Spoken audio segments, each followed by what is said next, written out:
女人为了结婚而结婚，后又被丈夫无情背叛，是种什么体验？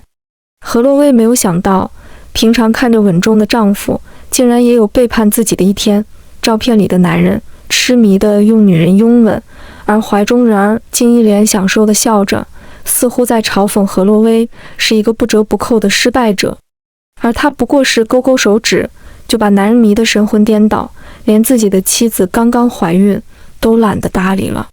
闺蜜安慰地拍一下她后背，柔声说：“小薇，为这种男人不用伤心，想好如何离婚才是重要的。”何洛薇苦笑点头：“谢谢你，文文，我一定会让他净身出户。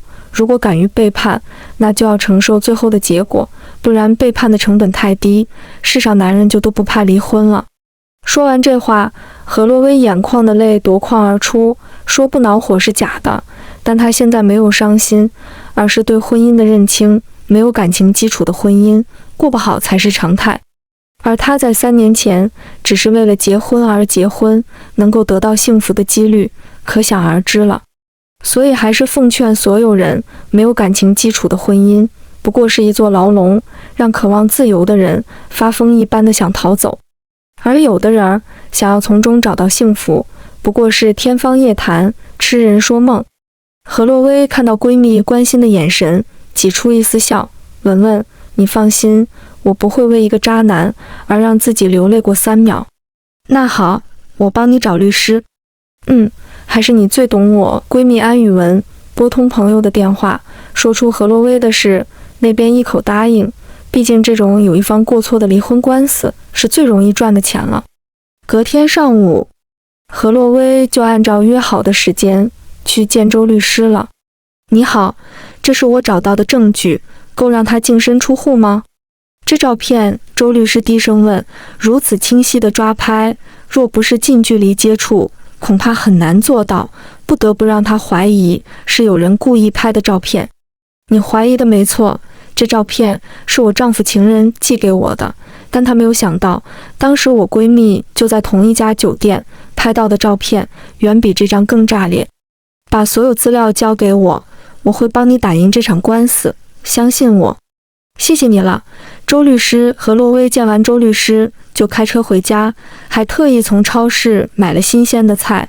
在没有挑明前，他并不想把夫妻关系搞僵了。“小薇，这是给你带的礼物。”他笑着接过项链，仔细地打量一番，才笑着说：“好美，好像是今年的新款，不粘不结的，让你破费了。”张俊辉温柔抱住她，想要亲吻粉唇，却被何洛薇巧妙躲开。“我中午吃大蒜了。”听这话，他笑着在额头吻一下，才假装深情地说：“小薇，今天是特意回来陪你，因为从下半年开始，我要去外地的分公司工作，离我们家越来越远了。”说完，怕她伤心，张俊辉拿出一张银行卡：“小薇，这是我的年终奖金，都给你了。”“俊辉，你对我真好。”何洛薇不动声色地将一个跟踪软件藏在了他的手机里，才满意地去浴室洗澡睡觉。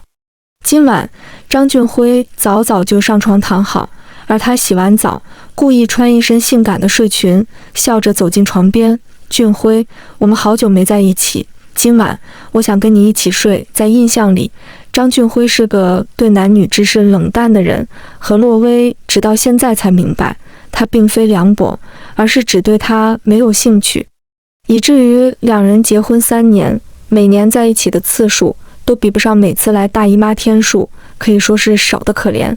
“小薇，我今天累了，不如明天吧。”“可你明天下午的飞机。”他假装委屈地说。张俊辉敷衍的一笑，顺势将她扯进怀里，正要更进一步，却被何洛薇拦住，一脸尴尬的笑笑：“我好像突然来姨妈了。”“小薇，你真是磨人精，下次吧。”何洛薇转身离开客卧，彼此心里都长吁一口气。都说最怕夫妻同床异梦，而他们3年的婚姻早就习惯了分房而睡，异地而居，该有激情没有，倒是从一而终的冷淡。隔天下午，张俊辉提前离开家，给他的借口是公司临时通知，让他提前去外地报道。所以连飞机票也改签了。他坐着出租车离开，就直接去了飞机场附近的酒店。一开门就被夏瑶腻歪地扑进怀里，来不及关门，两人就拥吻在一起。这么急迫，正好给何洛威抓人的机会。两人正吻得难舍难分时，就被突来的闪光灯吓得忙分开了。张俊辉看清来人，哪有保护欲的将夏瑶护在身后，冷厉地瞪他一眼：“何洛威，你这是干嘛？我还要问你呢，说好的要去飞机场，竟在酒店跟女人约会。张俊辉这样娴熟，不是第一次来吧？”何洛威把手机里照片发送给了闺蜜，以防渣男抢走手机。见状，张俊辉也不再争辩，而是示弱地看一眼他：“小薇，我可以解释，我在外面等你，现在出门的话还赶得及去民政局办手续。你决定好了？离开了我，你或许会一无所有，毕竟这3年你一直在读研究生，我才是养家养你的人。出轨的是你，张俊辉，你就等着净身出户吧。”何洛威懒得再多说，撂下一句话就优雅地摔门离开。这样的场景看多了只怕会长针眼。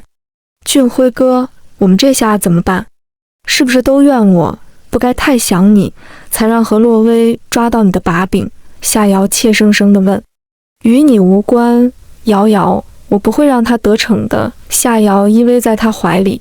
俊辉哥，要不趁着你们还没离婚，不如让他也犯一次错误。算了，总共也没多少钱，就算分他一半也没啥心疼的。瑶瑶，你放心，就算我离婚了，只会让我们更相爱，而不会降低你的生活品质。你真好。夏瑶满意的在他薄唇亲一下，两人再一次拥吻在一起了。似乎刚才只是一个小插曲，并未影响他们的兴致。然而张俊辉是想的简单了。在见过周律师后，他眉头一紧：“周律师，何洛威给你多少钱？我可以双倍给你，就请你帮我让他净身出户。”张先生，你才是过错方，该净身出户的是你。何小姐只是拿走房子和一半的钱，已经算是对你有情有义，难道你还想收买我不成？我看你是想多了。张俊辉看一眼桌上的证据，只能闷声叹口气：“好吧，我同意离婚，你只需签好字，剩下的事就交给我来处理。”周律师见他签好字，收好文件，最后才又说：“张先生，我是专业的金牌律师，打你这样的离婚官司确实大材小用，只是帮朋友一个忙。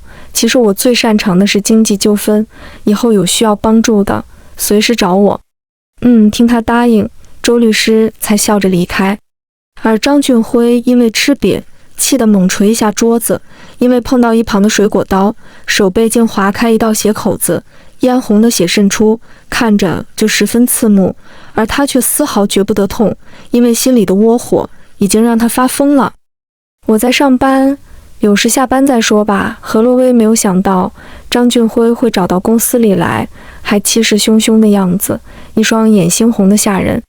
张俊辉扯住他的胳膊，将人拽到面前，才冷声说：“何洛威，你还真是阴险，竟然处心积虑地分走我的财产，你究竟有多少能耐，是我不清楚的。”张俊辉，婚内出轨的是你，本该让你净身出户，我还留你30万，你该知足了，还敢来公司里闹，就不怕我报警吗？既然已经离婚，就不怕彻底撕破脸了？报警？我就是来看望前妻，警察也管这事。何洛威，我这次过来就是告诉你一声，你敢算计我，我跟你没完。那就拭目以待了。张俊辉气鼓鼓地瞪他一眼，见几个保安走过来，只能摔门走人了。想要报复他，自然不会在公众场合。张俊辉心里发誓，早晚会找到机会，让他彻底明白，惹怒自己就是在自寻死路。你没事吧？男同事关心地问。他笑着摇头，我没事，谢谢关心。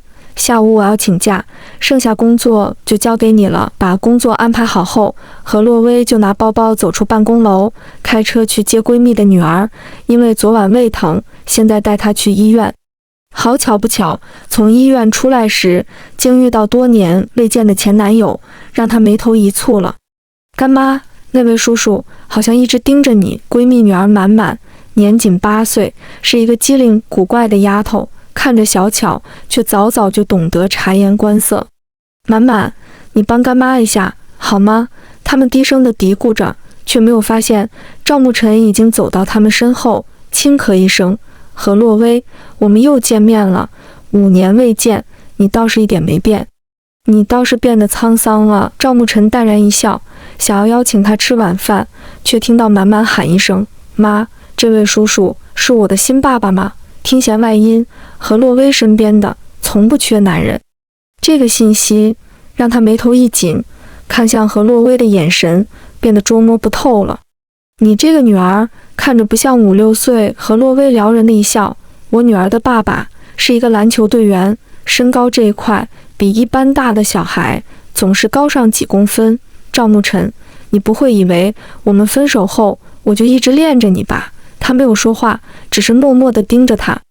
在这5年里，我谈过无数恋爱，还离过婚，生活阅历不要太丰富，不像你，竟把自己折腾得如此病态。他惋惜地叹口气。我还要见个朋友，不如先加个微信，以后再慢慢聊。何洛薇本想拒绝，却被满满抢先一步，和赵沐晨互加好友了。叔叔，我很喜欢你，下次再见，我请你吃冰激凌。好，那我请你吃大餐。两人有说有笑，何洛薇竟成了局外人，楚那里有些尴尬了。等人走了，何洛薇瞪一眼干女儿安初月，你这是胳膊肘往外拐，直到我跟他有仇，还跟人家做朋友。干妈，就是前男友而已，哪有深仇大恨，我就是想吃顿大餐，没有不爱干妈。满满黏人地抱住他，凑近在小脸亲一下，才哄得何洛薇脸色缓和。我不想跟他有交集，你也别跟他再联系，懂吗？干妈，爱之深恨之切，我可以理解为你是因爱才讨厌赵叔叔的吗？安初月，你以后再敢去图书馆，我打断你的腿。人家从图书馆借的书都是世界名著，你倒好，看的都是言情小说，小小年纪就情啊爱呀，长大了还得了。满满一本正经的反驳，干妈，我们一家3个女人，你们俩都爱情失败，就不许我以后寻找幸福，真的太霸道了。你别偷换概念，我只是说一个事实。干妈，我是年级第一，我妈都不管恋爱，你难道要棒打鸳鸯？更何况我还没谈恋爱，未来10年也没有打算，所以你管好自己比管我更重要。何洛薇气得脸色一白，安初月，你忘了是谁给你换的尿布，是谁给你冲的奶粉？女人都是如此，说不过就开始翻旧账。干妈，古人都说上梁不正下梁歪，你和妈妈都没有把自己嫁出去，我之所以学习，只是想帮你们一把，难道也错了？满满委屈的小脸都皱巴了。安初月，这话能用在这里吗？干妈，赵叔叔给你发微信了，说是请你吃晚饭，带我一起呗。满满完美的岔开刚才的话题。何洛薇想也没想，就直接把他微信给拉黑了。好马不吃回头草，更何况他们分手后，赵沐晨就消失得无影无踪。从这能看出来，他根本不在乎这段感情，那自己就更不必拿他当人看了。干妈，你好狠心。满满皱眉头地望着他，却被轻敲一下额头。你一个小丫头懂什么？我这是保护自己。走了，带你去吃晚饭，某天在酒吧里。何洛薇没想到，在离婚后还能再见到张俊辉，还有他身旁的夏瑶，一身名牌衣服，还背着奢侈品包包，倒是比对他要舍得花钱。听说你把房子卖掉了，张俊辉鄙夷地说。你还挺关心我。关心谈不上，只是遇到你这样的前妻，让我觉得恶心。张俊辉刚说完，就被何洛薇抬手给了一巴掌。我想打你很久了，张俊辉，你在婚内出轨，还找人在公司挤兑我，你的所作所为，就算不上一个男人。他觉得被打没脸，伸手想要教训他，却被夏瑶拦住了。俊辉哥，我们还要见朋友，先走吧。这次先饶了你，下次我一定让好看。撂下一句话，张俊辉就搂着他的白月光，堂而皇之的走了。渣男就是这副德行，即便错了，也是一副盛气凌人的样子，让何洛薇觉得一阵的反胃。这时闺蜜的电话打来，她就匆匆去里面的包间了。夏瑶把钱给了一旁的男人，把这个给他丢饮料里，事成这钱就是你的了。放心，我一定办好。不过你们有啥深仇大恨？至于你这么害他？男人一脸玩味地问。他在我的婚房，我的床上，跟我的男人睡在一起，你觉得我不该报仇吗？夏瑶随意编的瞎话，就让男人气得咬牙切齿。我最烦抢别人男朋友的女人。你放心，这事我一定帮你办好。不过你说的要找有脏病的男人，这要加钱。先给你5000，事成再给你5000，赶紧去办事，不然他该走了。好嘞，等我好消息。男人接过钱，就换一身服务生的衣服，拿着酒走进包间了。何洛薇走出包间，要去洗手间时，就被一个男人扯住胳膊。你喝醉了，我扶你。不用。她被刚才这么一拽，头更加晕了，想要挣脱男人的手，却被用力地抱在怀里。男人嘿嘿一笑，凑近她的轻吹口热气，一阵浓郁的口臭让她险些吐出来。你赶紧松手，不然我喊人了。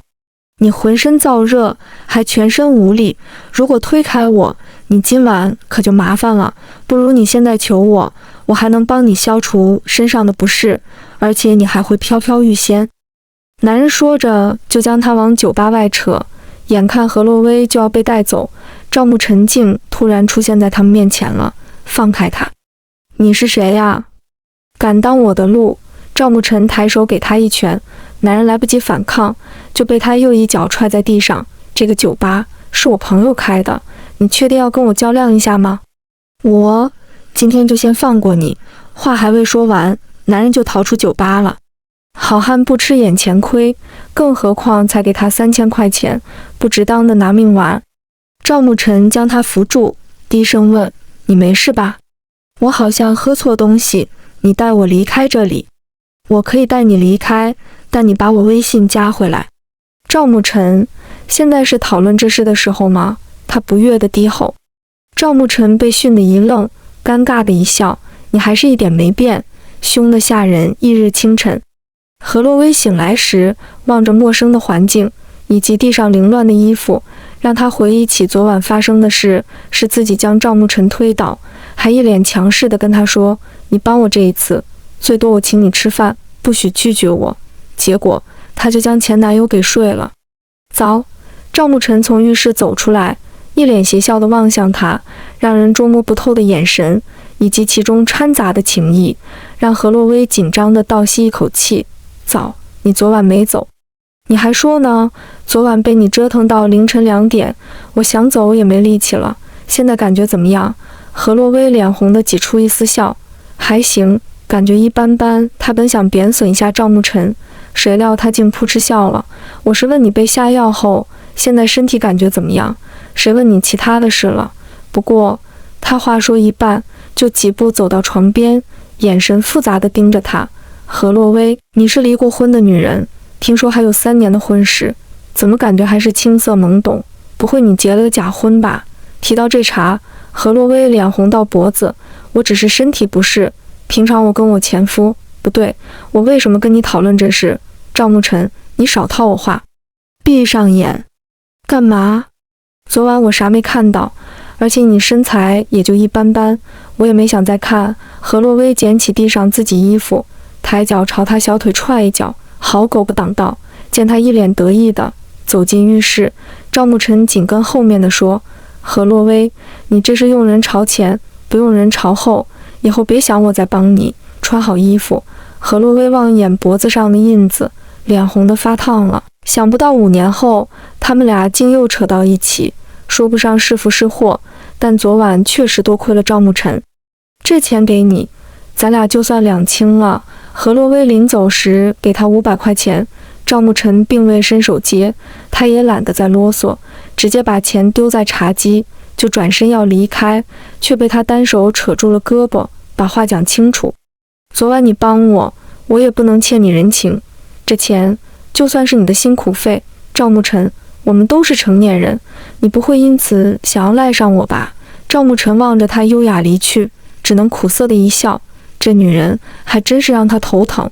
去公司后，他看一眼摆在办公桌上的入职报告，微蹙眉头地说：“张秘书，这个想要让他来上班，我另有安排。”那何洛薇问起来，我该怎么跟他解释？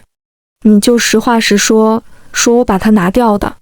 这样他可能记恨上您，不如我告诉他是因为公司的缘故才暂时不能聘用，把责任推给我。好的。赵沐晨看一眼林默的简历，张秘书，让他来给我当助理。知道了。赵总。张秘书拿着签好字的文件离开，关门后他才无奈地摇头，领导的心思还真的难懂。明明可以相安无事，赵沐晨却非要引火烧身，是有钱人的人性。安宇文看着闺蜜喝醉了，拿她的手机打给赵沐晨：“喂，是我，何洛薇的闺蜜安宇文。”“有事吗？”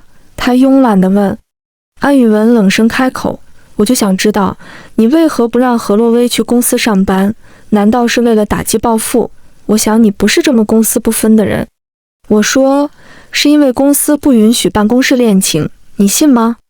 你还爱小薇？”“我不想否认，没有否认，那就是承认的意思。”安宇文再开口，语气变得缓和：“赵沐晨，你最好不要骗我，不然我不会让你好过。”安宇文，满满是你的女儿吧？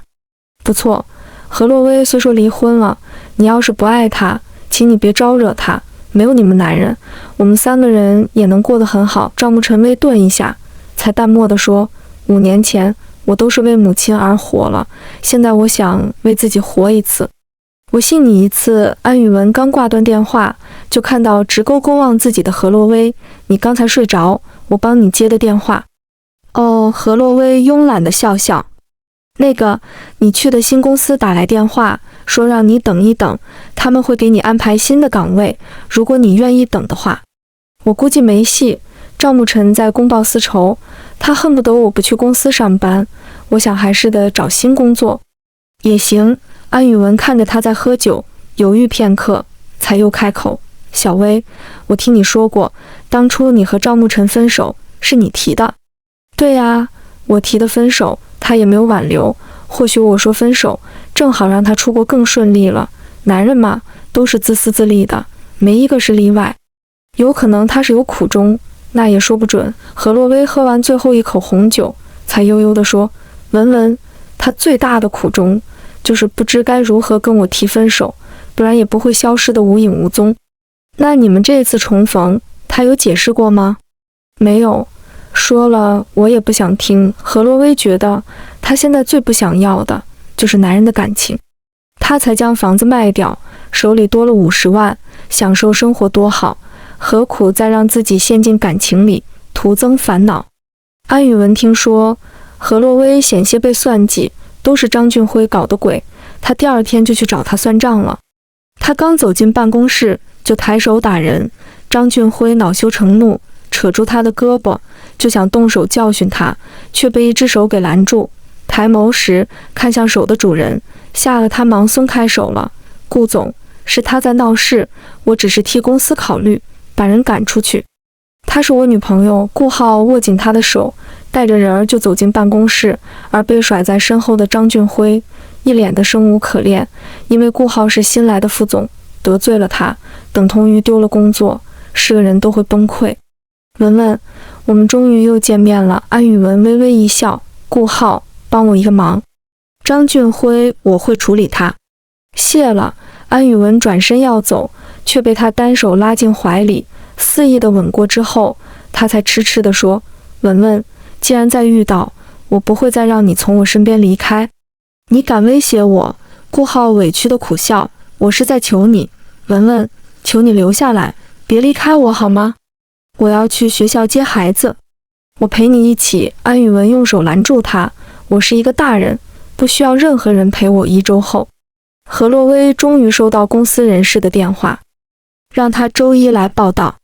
因为公司给的待遇最好，何洛威不想赌气，痛快地答应了。毕竟现在给的岗位是销售助理，远比之前的副总秘书薪资要高出1/3，他没有理由跟钱过不去。进公司第一天，何洛威就被叫去赵慕辰办公室，两人对视，他慵懒地开口：“何洛威，中午跟我一起吃饭。”赵副总，恐怕不行，我中午还有约。那就让同事们都知道，你和我是曾经的恋人，还在不久前刚刚在酒店共度良宵，恐怕那样你就要被辞退了。好吧，算你狠。中午，两人约在离公司较远的餐厅。赵慕辰为他倒一杯茶，何洛威笑笑，有话就说，我不想跟你待太久。他脸上很明显有不耐烦。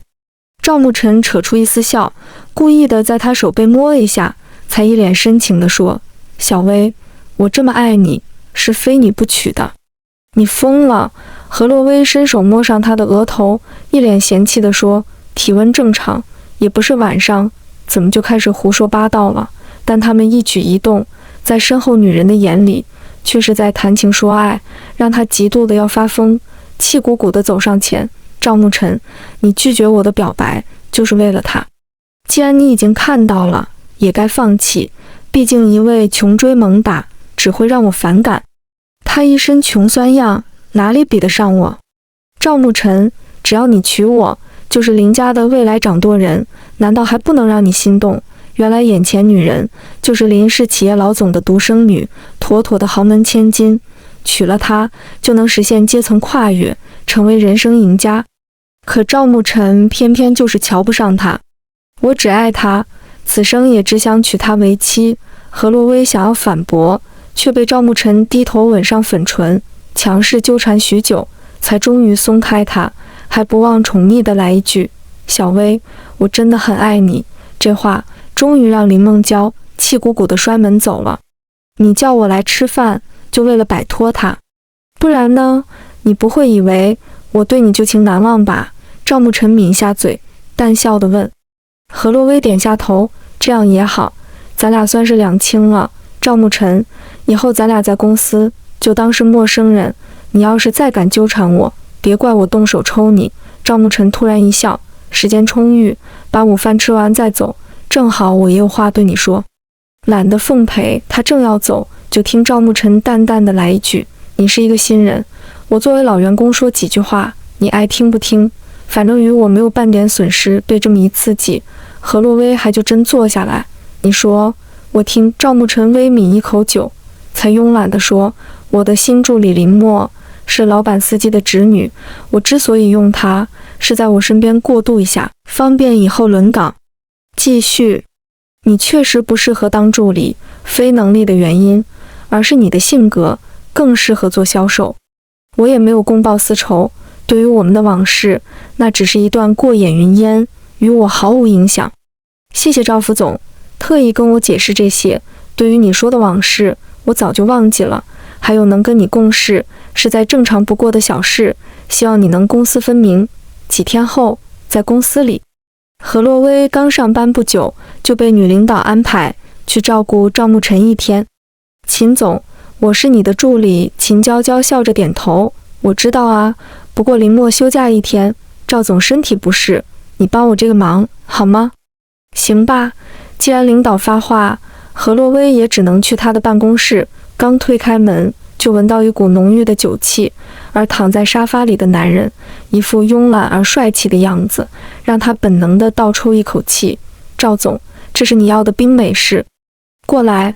他微睁眸子，眼神复杂地盯着他，而何洛威察觉出不同，想走却被他单手拽住了胳膊，声音沙哑地开口，小薇，别走好吗？赵副总，你喝醉了，我去给你买醒酒药。不用，你坐下来陪我，一会儿就好。无奈，他只能乖乖坐在一旁沙发里，两人四目对视，让何洛威脸红地点下头。听秦总说，你工作能力强，很喜欢这份工作。每一份让我挣钱的工作，我都喜欢。赵慕辰微顿，才抿嘴轻笑。那若我给你发工资，你也愿意跟我在一起吗？我对你是宁死不从。他直白的拒绝，让赵慕辰脸色一沉。我昨晚喝到凌晨，你现在送我回家。好的，赵副总。因为他一身酒气，何洛威接过车钥匙开车，或许是太累的缘故，一路上赵慕辰始终闭着眼，让他心情舒缓一些。赵副总，到你家了。跟我上楼。何洛威想拒绝，却被他牵着手走进电梯了。电梯门关上，他突然单手将人儿抵在墙边。小薇，搬过来跟我一起住。你疯了！我已经告诉秦副总我们之间的关系，他也表示祝福了。何洛威用手护在身前。那是你的事，我最多离开公司，但你也别想威胁我。他只是想有一份工作，但即便被辞退，也丝毫不惧。毕竟卖房子的钱足以让他安心找到下一份工作。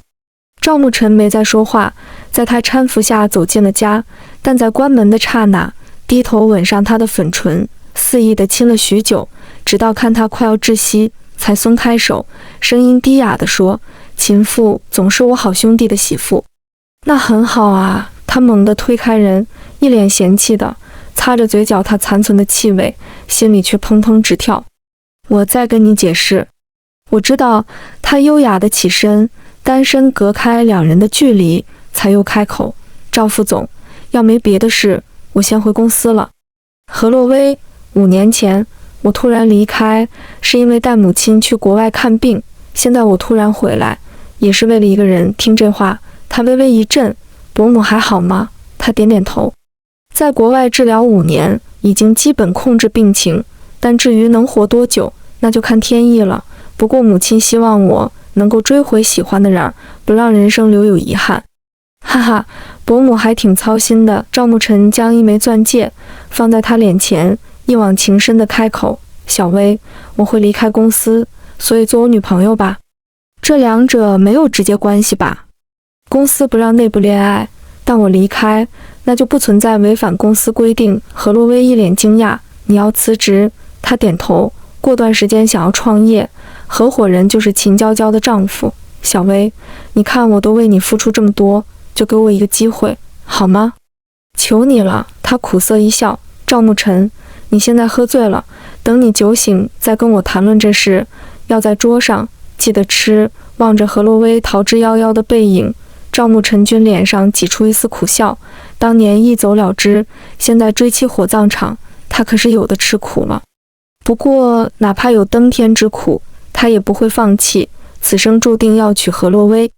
因为要忙着开公司，赵慕辰最近总是请假外出，所以在公司何洛威基本见不到他。这样一来也省得两人尴尬，不知不觉就过了1月。何洛威马上就要成正式员工，却在这关键时刻出意外了。林梦娇气鼓鼓的走进赵慕辰办公室，冷眼看向外面的何洛威：你竟为了喜欢的女人要离开这里？我只是做想做的事。他无聊地抿一口茶。那我呢？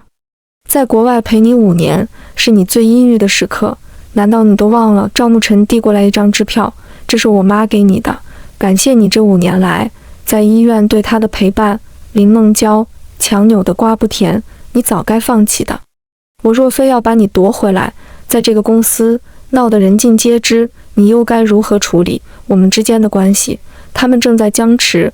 何洛威拿着一份文件走进了办公室，看见两人脸色阴沉，他本能想走，却被林梦娇喊住：何洛威，把事说清楚，再走也不迟。我在上班，懒得跟你闲扯。就在这时，赵慕辰大几步走到他身边，手放在纤腰上，微微一扯，就将他抱在怀里，低头温柔地吻上粉唇，轻柔和缠绵的吻让所有人都震惊了。公司反对办公室恋情，这样的一幕迟早有人要遭殃了。赵慕辰松开手，温柔地朝他一笑：小薇，我对你是认真的。哼，我发誓你们不会幸福的。林梦娇气鼓鼓地摔门走了，这样情意满满的神色，没哪个女人不嫉妒，而她作为情敌，早就发疯到崩溃了。何洛威从公司出来，就跟闺蜜约好去两人经常去的餐厅。小薇，赵慕辰都要辞职了，或许你就不用走，提早忧心忡忡，没这必要吧？闺蜜安抚的一笑。你没看到今上午发生的一幕被公司同事都看到了，我要是还待在公司，估计就成了大家谈笑的话题。他委屈地叹口气。网络没有记忆，更何况是无关紧要的人，兴许过个半月20天，新的八卦早就盖过你的事。话未说完，何洛威就猛灌半瓶红酒。当安宇文抢过瓶子时，他早就醉意浓浓了。文文，我要杀了赵沐晨，他就是回来害我的。说完，他就歪头倒在一旁，呼呼地睡着了。安宇文叹口气，就拨通赵沐晨电话。你要是不爱小薇，能别再招惹他吗？电话那头停顿一下，才低声开口：那我要是爱他，那就好好谈恋爱。我就这么一个闺蜜，你要是敢伤害小薇，我拧断你的脖子。安宇文说完就挂断电话。又过半月，安宇文带着女儿要去国外生活了，这是2年前就计划好的，没想到竟真的到这一天。何洛威竟哭得眼泡都肿了。文文，等我攒够钱，也去国外找你们，在那之前，你们要过得很幸福。知道了，你一个人在国内也要保重身体，遇事别冲动，实在不行就去找赵沐晨。我瞧他对你有心，如果你也喜欢他，倒是可以给他一次机会，你说呢？再说吧。何洛威敷衍的一笑，又看向一旁满满抱着干女儿安初月，帮我照顾好你妈妈。赵叔叔。安初月朝着身后的男人挥挥手，凑近何洛威耳边说：干妈，机会给你了，记得牢牢抓住哦。忘了告诉你，我替你调查了赵叔叔，他是一个有钱专一的男人，这些年在国外，除了忙事业就是照顾家人，所以他的好你值得拥有。加油，干妈。望着已经登机的2人，何洛威哭得更凶了。赵沐晨温柔递给他一张纸巾：小薇，连满满都希望我们复合，你就可怜一下我呗。可怜用在这里不合适吧？可我是真的还爱你。他伸手想要拭去他眼角的泪水，却被何洛威躲开，挤出笑地望着他。赵沐晨，我才刚刚离婚不久，并不想再跳进坟墓，你就让我放松一下自己好吗？我可以等你。他深情地告白。何洛威摇摇头，我刚被升职，所以想以事业为重。他温柔地撩一下他额前的发丝，我可以做你背后的男人。这话惹得何洛威一阵咳嗽起来，而赵沐晨轻拍他的后背，眼神灼灼地盯着他，就更让何洛威紧张了。那个，我真该走了。不等他反应过来，人已经逃出门外了。赵沐晨苦涩一笑，何洛威的可爱让他越发痴迷了。某天，在陪客户吃饭的时候，何洛威看着眼前的张老板，50多岁的年纪，一身的油腻，让他紧张的一笑。张总，你说夏瑶是你的女朋友？对呀，刚才就是他打电话说要来接我，不过被我拒绝。怎么，你们认识？何洛威摇摇头，我只是觉得名字好听。张总，我再敬你一杯。张总眼神贪婪地盯着他，喝完酒就想趁机摸他的大腿。何洛威巧妙躲开，想要去外面透口气，却被张总紧跟着追出来，大手搭上他的肩膀，笑嘻嘻地说：何主管，我一直挺欣赏你，不如我们深入了解一下，你说好吗？那不好吧？跟我套近关系，可以让你拿下合同。何主管，你是事业型女人，不会到手的鸭子让它飞了吧？张总凑近想亲他，竟被何洛威给推开。张总，我有男朋友了，请你自重。我还有女朋友呢，那怕啥？我们只是偶尔在一起，不会影响他们的地位，你说呢？张总更放肆的想要偷亲他，竟被及时赶过来的赵沐晨抬手给他一拳，随即就将何洛威护在身后。你没事吧？我还好，亲爱的，你怎么才来？我都等着急了。何洛威转头望向张总，这就是我男朋友。张总，我先走了，工作的事改天再聊了。坐上车，何洛威才深吸一口气，一旁的赵沐晨轻身朝他吻过来，两人在车里拥吻许久，他才低哑地说：小薇，我们和好吧？这些天来，看着你跟别的男人谈笑风生，我都要被你逼疯。他单手攀上他的脖子，在薄唇亲一下，才笑着说：好啊，谁让就我的总是你呢？从这晚开始，两人终于和好，也开始同居的生活。久别重逢后的和好如初，让他们更痴迷彼此，爱得难舍难分。而夏瑶以为能够嫁进豪门，却在与张总交往半年后，才知他身边的女人不止他一个。而最让他头疼的就是何洛薇，他无时无刻不在想着如何赶走何洛薇，让自己坐稳豪门太太的位子。半年后的某天，一个阴雨绵绵的下午，夏瑶在咖啡厅见朋友，聊几句就把一张支票递给男人，这只是定金，事成之后我还会给你100万，不过我要何洛薇彻底消失。可他是赵慕辰的爱人，惹怒了他，我可是很麻烦。他不过是刚从国外回来，即便有钱有能力，与张总比起来，他还真不算什么。